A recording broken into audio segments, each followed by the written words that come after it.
I played with Alcantina Turner at the Locarno here. And, excuse me, I went on and I decided that I'm going to give them a show, because they had the iCats then at that time with P. Piano and all of them were the backing group. And I went on and I said, well, I'm going to show these Americans that, you know, the British bands are, you know, are really. And when I went on, the crowd, I had something like, the girls were like 20 deep and all the guys were behind. And I went on, and that time, the Locarno had a spinning stage. You know, you spin around and then you... And I went on and I did my spot, and Alcantina, you know, I did it, and I felt good coming off. And when we were going around,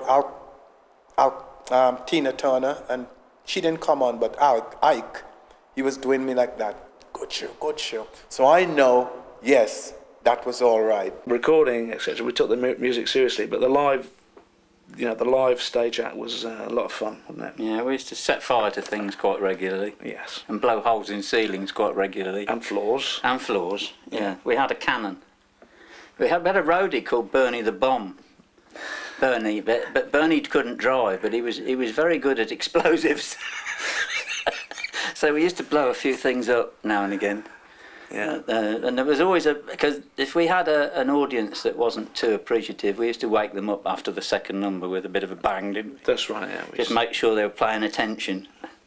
But anybody that knew us would know all about that.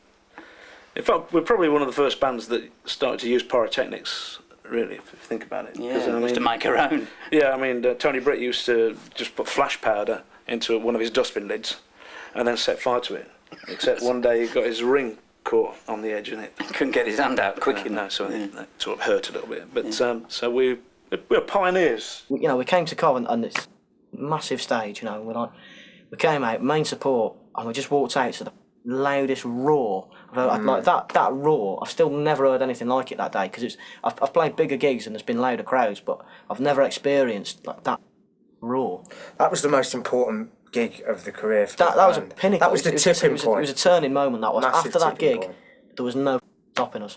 And it's like, you know, seventh. We realised it was working. We played the year before to 10 people. They forgot to open the tent, right? And we played there, and there was a couple of our mates and his mum, and that was pretty much it, you know. Because when you looked out at that crowd, there was every Tom, Dick and Harry out there from every corner of Cov. And there's gigs like that make you up your game. Like we did Reading, like not long after. And if I hadn't have done Godiva, I don't know what I could have done at Reading.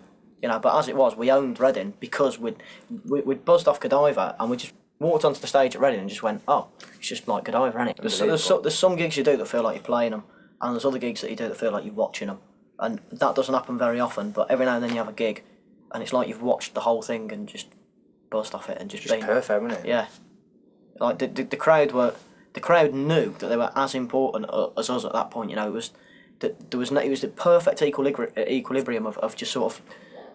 The crowd knew that they could make or break us, and they wanted to make us. Yeah, exactly. And that's a beautiful thing. And I knew they could. You know, I knew it as well. And the fact that they were cheering made me love them, and the fact that they knew that I loved them made them buzz off it even more. And it's just beautiful when you have a gig like that.